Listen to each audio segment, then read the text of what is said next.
Hello from Recovery People. My name is Jason Howell, and I'm the Executive Director of Recovery People. I'm joined today with several members of the Recovery People team, and we're going to give a high-level overview of our 2024 impact statement.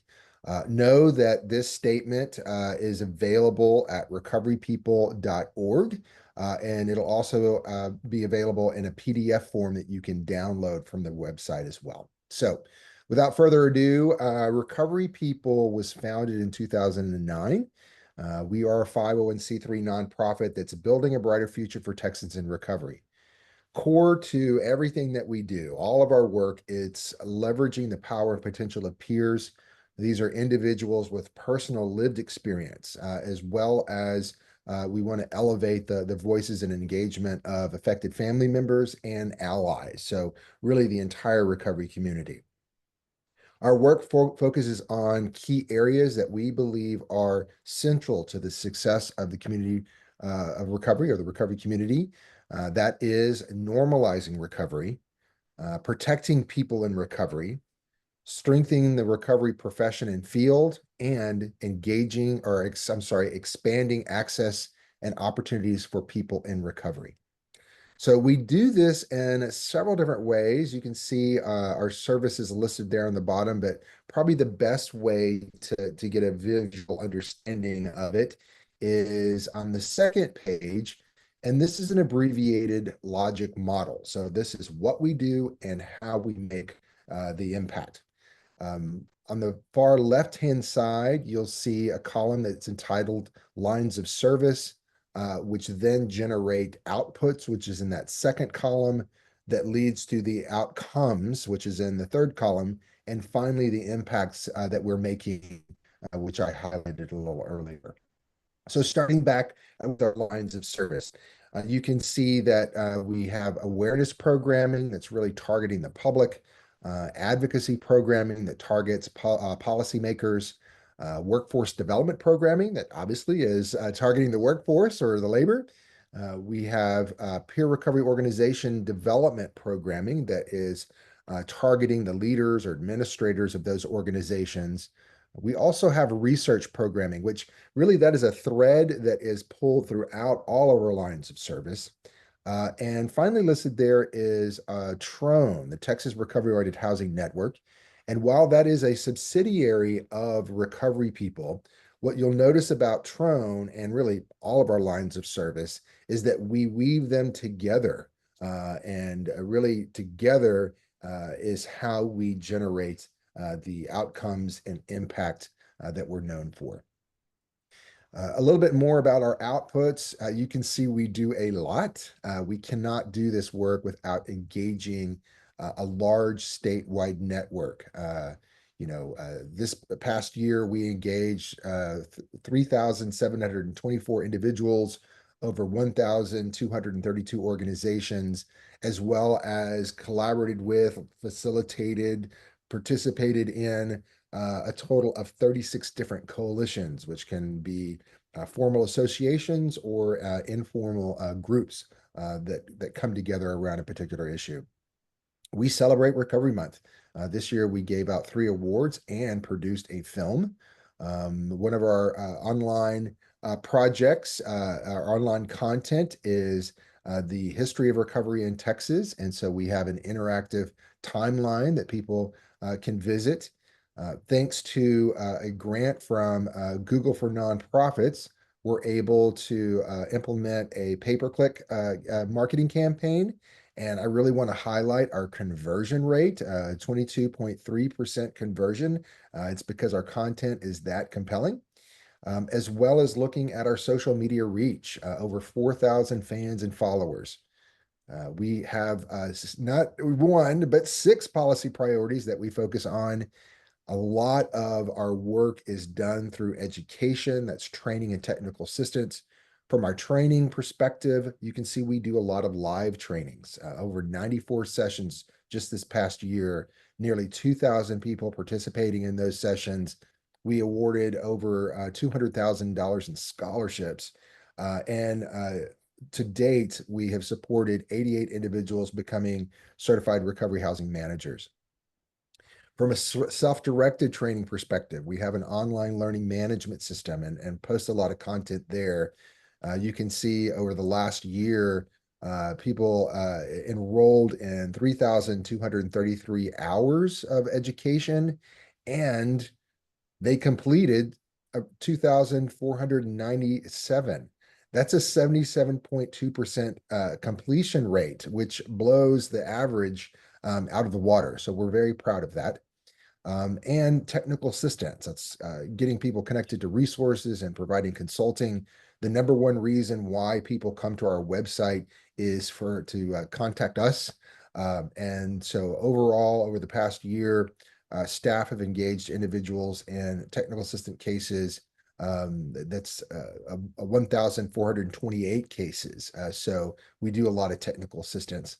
And the final output that I'll highlight is the number of accredited recovery homes that we have here in Texas, thanks to the hard work at Trone. That is 73 houses, which represents 745 beds. So those are all our outputs that are really driving the outcomes. And you can see we've accomplished a lot over the last year. We've improved the understanding, attitudes, and behavior towards recovery, upheld rights, protections, and supportive policies, lowered policy barriers, and filled policy gaps. We've increased the knowledge, skills, and abilities of individuals. We've increased the quality and performance and fidelity of different organizations and their programming, increased capacity, funding, and sustainability, increased the use of best, safe, and ethical practices, all while receiving high satisfaction scores and high usefulness scores. And then finally highlighting, we promoted and implemented data-driven quality improvement and strategic planning. So when we put out the lofty goals of how we make our impact of normalizing recovery, protecting people in recovery, strengthen the recovery profession and field, and expanding access and opportunity for people in recovery, this is the logical way, the strategic way that we do it. So from here, we would like to, highlight some of our projects within our programmatic areas. And the first one we'll take a look at is our awareness programming. And Lisa, would you like to introduce yourself and talk about our awareness programming? Thank you, Jason. Hi, my name is Lisa Carter, and I am the administrative assistant for Recovery People, and I am a person in long-term recovery from substance use and mental health issues. And I am currently receiving my RSPS training. And I would like to discuss the awareness programs that we have going on. So Recovery People's awareness programs our campaigns are designed to educate the general public and the recovery community in order to influence their thinking, for example, their understanding, beliefs, or culture and behavior. Our awareness campaigns aim to lower stigma, increase recovery literacy, and inspire change makers. What we'd like to do is make them aware of what opportunities that they have available to them in this in our recovery space. So one of the things that we do is we offer the annual awards, which is a celebration that we do during Recovery Month, and it recognizes individuals who have made significant contributions towards supporting recovery from substance use and related mental health challenges. This year, our the categories that we celebrate are the Lifetime Achievement, Peer of the Year, Media Award of the Year, and Changemaker of the Year. And and we hand out those awards, or we celebrate those awards during September, during National Recovery Month.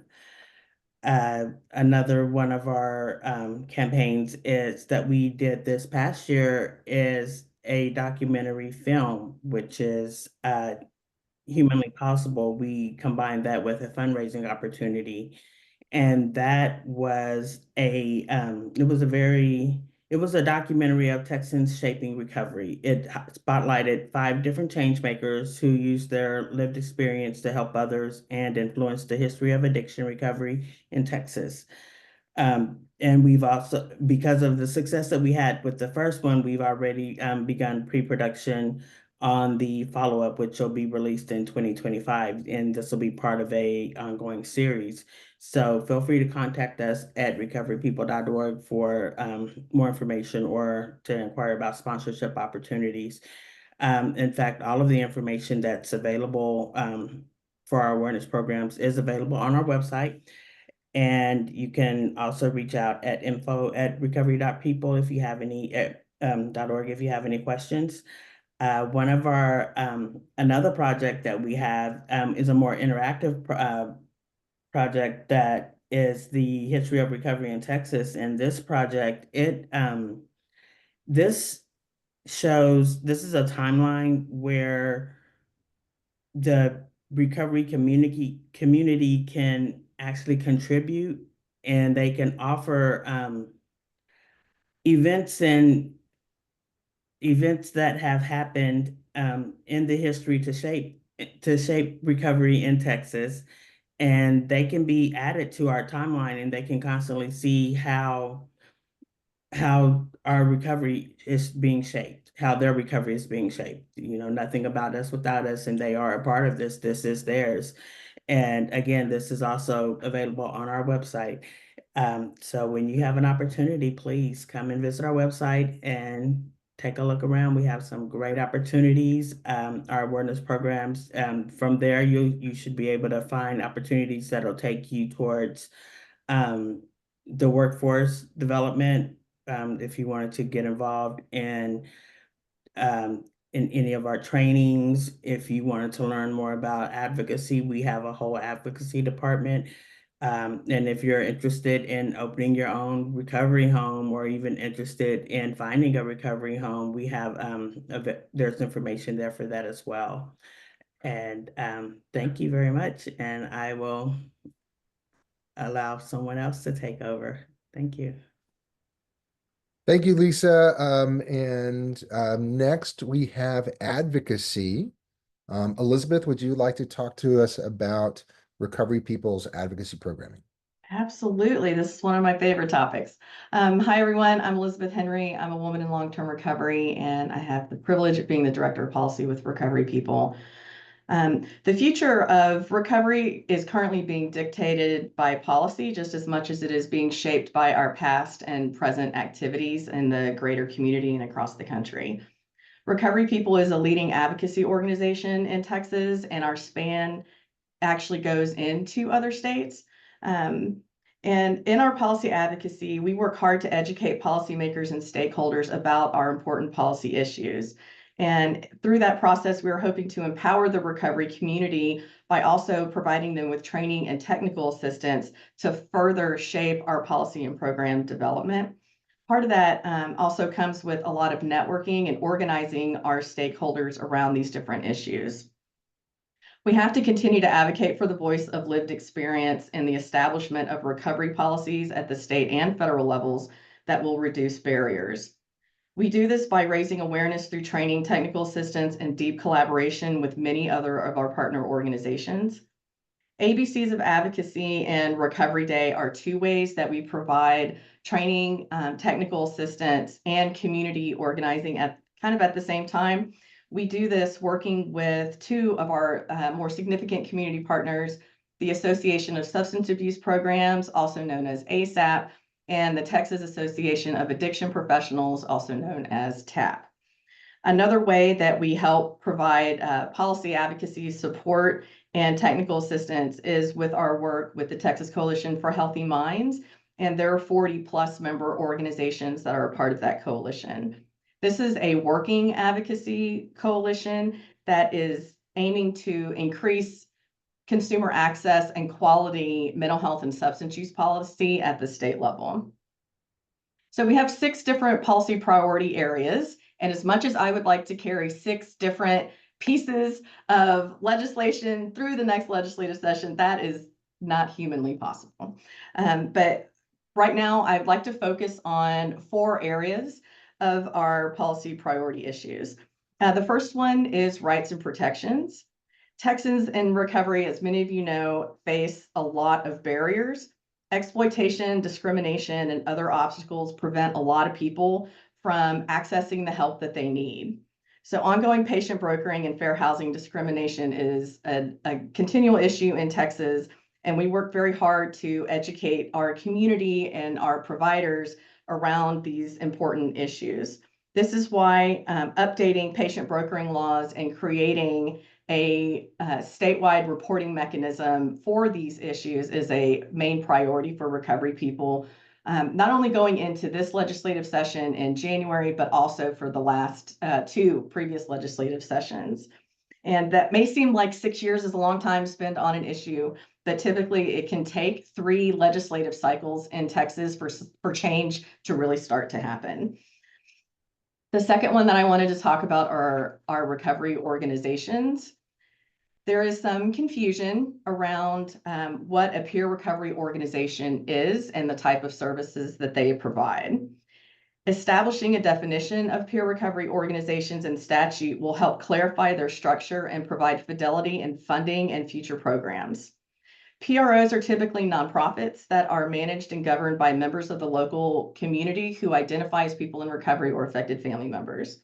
So for the 89th legislative session, we have engaged almost all of the substance use and mental health peer recovery organizations in Texas to come together over this last year or so to help define what a peer recovery organization should be in Texas statute.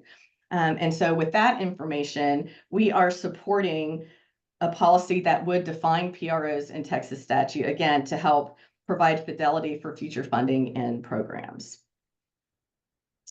One of the third things we do looking at recovery equity. Mental health and substance use parity is an ongoing issue that goes across state lines in many, many different places. However, we cannot be all things to all important policy priority areas. So this is a really good example of how we support our collaborative organizations, NAMI Texas and the Texas Association of Addiction Professionals in building up the need to change our parity laws in Texas. So while we can't take this on as a primary, it is a primary for those two organizations, and we support their work, similar to how they support ours. So the last one I wanted to hit on was the recovery ecosystem. And this is an area where a lot of our community partners are supporting our work. This is a primary policy issue area for us going into this legislative session. And anyone with lived experience knows the difficulties in trying to find quality recovery support services. And, given that there's equitable access to recovery support services, we do feel like recovery should be the expectation, not the exception. So with that, we have worked very hard with our partners at the Texas, the Texas Recovery Oriented Housing Network in establishing a definition of recovery housing in statute. We did that last legislative session.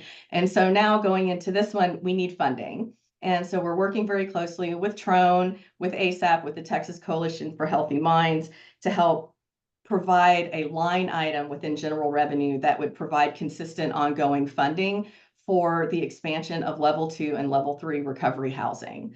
We hope that this will get the kind of support that establishing the definition did last legislative session.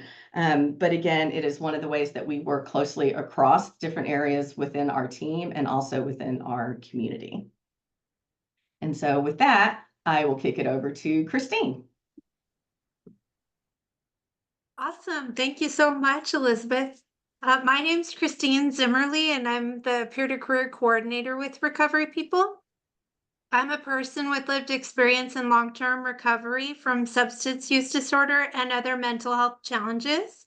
And I'm a certified recovery house manager and trainer and a TCBAP certified recovery support peer specialist, peer support supervisor and trainer, certified MAT advocate, and a justice-involved reentry peer specialist. What I do is I oversee workforce development, which includes training, education, and technical assistance for peers in the recovery workforce.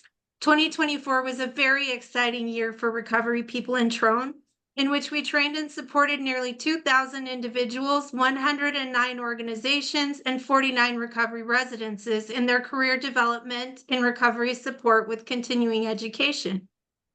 Some of our favorite courses have been Intro to Family Recovery Support, Pharmacology and Recovery Housing, Intro to Grant Writing, a deeper dive into grant writing, Show Me the Money, Peer Support Ethics, the Recovery House Manager Fellowship, and the House Manager Training of Facilitators.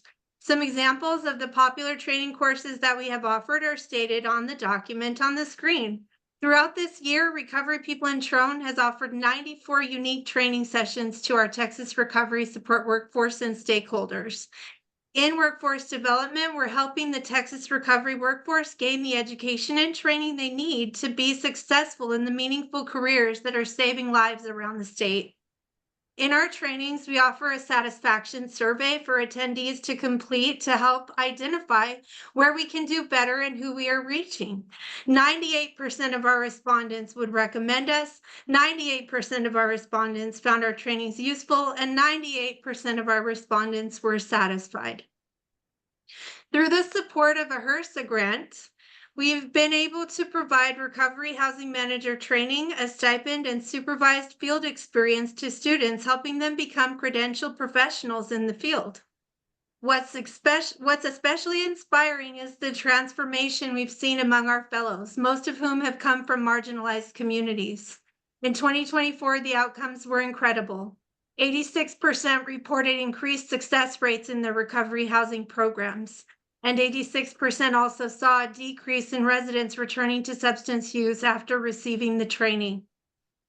81% of these fellows shared a history of homelessness, and 92% had relied on SNAP benefits.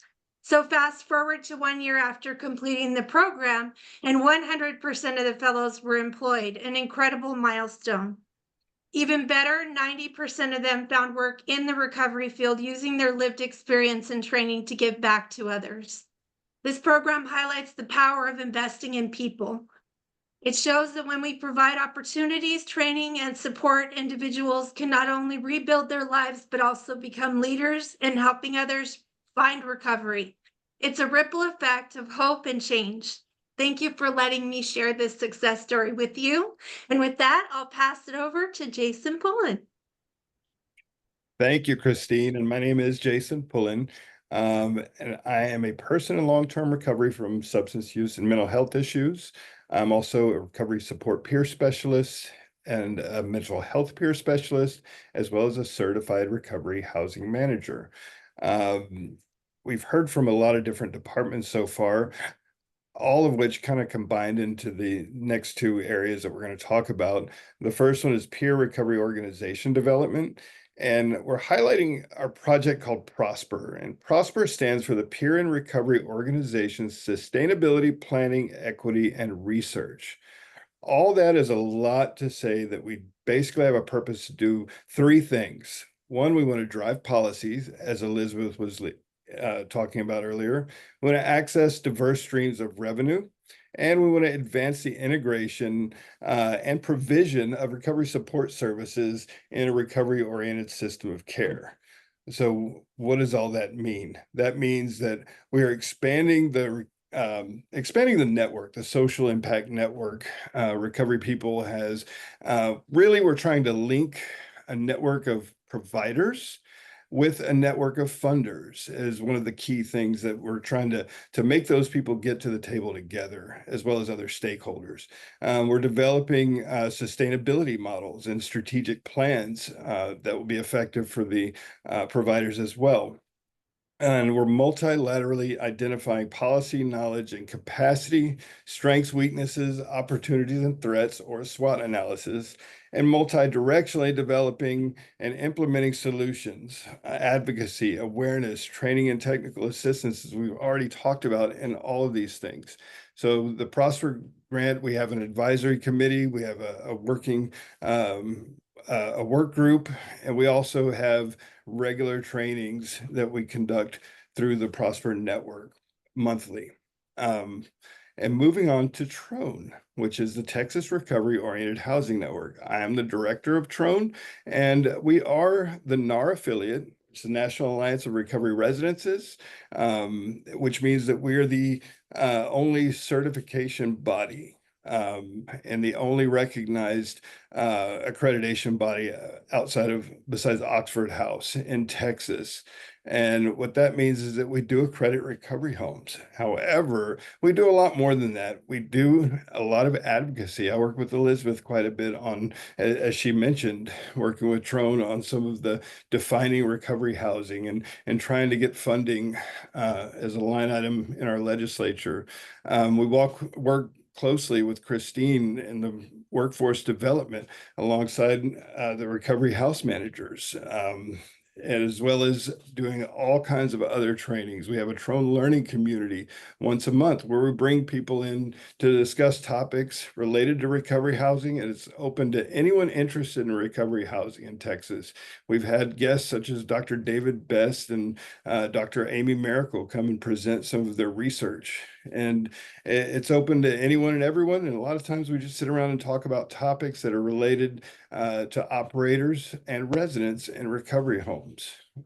We are also, we house a grievance process. So there's an open grievance process on our website that we facilitate as not only the NAR affiliate, but we often get grievances from non-accredited homes as well, which the grievance process is a friendly process where we try to bring everybody's voice to the table, and it's reaching common ground. So I've not had one bad experience with the grievance process at this point. Typically, bringing those people to the table, it helps kind of let everyone be heard and communicated. And we also have a housing directory that we have on our website of all the NAR certified homes in Texas. The housing directory is interactive. You can search by filters of things like homes for men, homes for women, homes in your zip code or homes in your city or county. And they will filter out homes that have that take medically assisted treatment. Some are LGBTQ focused. There's lots of filters that you can use. And it's being used right now by a lot of case managers, discharge planners, as well as the general public. It's on the landing page of our website. There's a big button that says find housing. It's been very effective, and our operators, as well as the residents and other referral sources, really benefit from that. One of the things that's highlighted, the research Project Homes, we're in partnership with UT Health Houston, and we do a lot of the technical assistance around not only certification, but we also meet regularly with the operators and house managers in order to do some leadership training, bring certain topics to the table, offer feedback and solutions. A lot of times the providers themselves will bring things to the table that are working well for them. And they'll also bring issues that they may have reached some obstacles and just need some feedback from Trone or from the other providers. It's a very close-knit network that they have a annual retreat. They go and experience a very family-oriented environment. And we also assist the researchers with technical assistance as well. And we participate in many side projects that the researchers do as well. Outside of that, we provide technical assistance at Trone to any provider of recovery housing or potential providers. We often get TA requests from potential providers that want to know, how do I open a recovery home? Or is my model sustainable? Those types of situations. And we can either help them ourselves, but most of the time I link them to other providers. And what we found is inside that recovery-oriented housing network that we have here in Texas, we have a lot of providers that are willing to go on a limb and go the extra mile to help other providers, especially new up and coming providers, because they all share the same mission and vision and goals. And with that, I'm going to go ahead and turn it over to Jason. Yeah, the Jasons, as you can imagine, having two Jasons and Unrecovered People, it gets confusing. So I'm Jason H or Jason Howell, and we call Jason Pullen Jason P sometimes. But with that, research, as I mentioned at the top of the video, is something that it's a thread that we pull through all our programmatic areas. Our research is all about advancing the peer and recovery led movements, whether that be in policy, workforce development, or supporting organizations. And We're going to spotlight 4 of those projects that we engaged in over the past year. What I will say is typically it's researchers or universities that contact Recovery People and or Trone for our subject matter expertise. And so we collaborate with them on research, on writing articles, and are delivering trainings. In addition to that, each time that we have a funded project, we're bringing in evaluators and researchers, and not only looking at the research from a grant deliverable perspective, but is there an opportunity for us to collect data and do research that will advance the field? So one of our partners that we've had for a long time is the Alcohol Research Group. They're part of the Public Health Institute. This past project that we've been helping them with is called ISTAR, which stands for Infrastructure for Studying Treatment and Addiction Recovery Residences. And with this particular project, we provided consulting and helped develop and deliver some educational webinars that were geared towards other researchers as well as recovery housing providers. Jason, would you like to talk about the next one? Sure. So we were approached by Clean Cause Foundation to do a recovery housing sustainability project. And they're working in conjunction with Addiction Research Institute. And basically, they've asked us to do some consulting, as well as be on the advisory board with other recovery housing providers, other people in the industry. And the study is just researching sustainability models and coming up with different, basically a toolkit is what they're trying to come out with in the long term, to do some training for operators and potential operators to be able to be more sustainable. One of the drives of this project is to try to highlight the insurance capacity of recovery housing in Texas is not able to take insurance at this time. And so they're kind of researching that and seeing if it would be a good fit in Texas. Yeah, building on that is the next one, the peer recovery organization service provider interviews. And again, this theme around sustainability and how do we fund recovery support services, peer recovery organization programming. And whereas recovery housing is one type of peer recovery organization, there are a lot of other different types of PROs. And so part of our Prosper project, which you heard about a little earlier, was interviewing the payers. To what degree were they aware of peer recovery organizations? To what degree are they interested in funding peer recovery organizations? And a big shout out to Kimberly Allen, one of our consultants.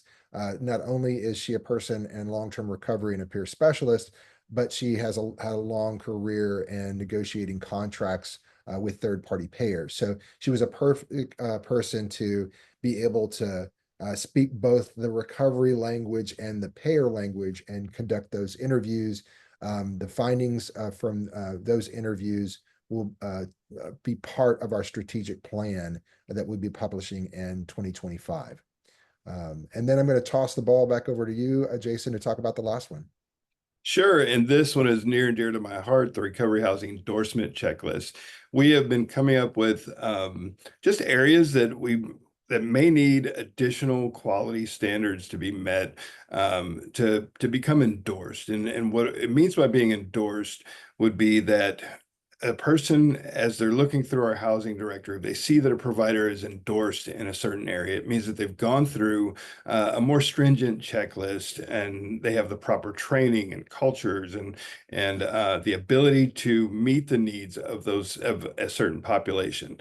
The very first one that we did, we submitted a TA request to C4 Innovations that's using the SAMHSA's Spark program to develop a checklist for LGBTQ plus providers. And that was chosen as a pilot project. What we did was we brought in stakeholders from all across the state that have subject matter expertise in that area. Either they were residents or house managers of homes that facilitated or that were open to that community. So the purpose was to basically endorse homes that had training and had an affirming environment and had basically cultural responsiveness. It went really well. We did amazing work with this, and we hope to continue it with areas such as medically assisted treatment and other specific populations. Thank you, Jason. That kind of rounds out our different lines of service. And you heard us, a lot of those lines of service are focused on supporting the recovery organizations and workforce around sustainability. But on the topic of sustainability and a healthy organization, this last slide is looking at how sustainable and healthy is Recovery People as well as Trone. The way that we evaluate that is looking at our financial health, our network capacity, and our satisfaction ratings there along the top. One way that we look at our financial health is our revenue, not only the amount of revenue, but where is it coming from and what is the revenue mix. We categorize our different revenue into three groups or three categories: grants, fee for service, and donation. And as you can see in the chart, which starts in 2013 all the way up through 2024, we have had a steady increase or an overall increase in our revenue. And the different colors, you can see that our revenue mix has improved over time, especially when you're looking at grants versus fee for service. Now, where we do have an opportunity for improvement is around donations, and I'll talk about that a little bit more here in a second. Other than that, from a health standpoint, organizational health standpoint, we've already talked about our network capacity, the number of individuals, organizations, and coalitions that we collaborate with. But what I'd like to highlight right here is that is across all 12 regions in Texas, which is no small feat because Texas is quite large. And so for us to be able to have the reach that we do, I'm very proud of. And as you heard Christine highlight a little earlier, our satisfaction ratings are really high. So not only are we reaching out to people and they are participating in our training and technical assistance, but they're really happy with the service and quality of the services that we're providing. And so lastly is donations. As you heard me talk about just a second ago, this is our opportunity for improvement from a sustainability and revenue perspective. We've been very successful at winning grants and contracts, but oftentimes that funding comes with certain restrictions. The restrictions on how we can spend the funding, and really restrictions around covering overhead cost. So we really rely on donations, and probably our restriction point at this point from growth is around these unrestricted funds. So we really encourage you to donate and support Recovery People and help us make an even greater impact in Texas and beyond. You can do so by scanning this QR code or just directly going to recoverypeople.org/donate. Again, this report will be available online. And if you want even more detail, don't hesitate to reach out to us. There is a contact us form through our website, recoverypeople.org. Or I think you heard Lisa mention earlier, info@recoverypeople.org, and Lisa fields all those. And so we look forward to working with you in the next year.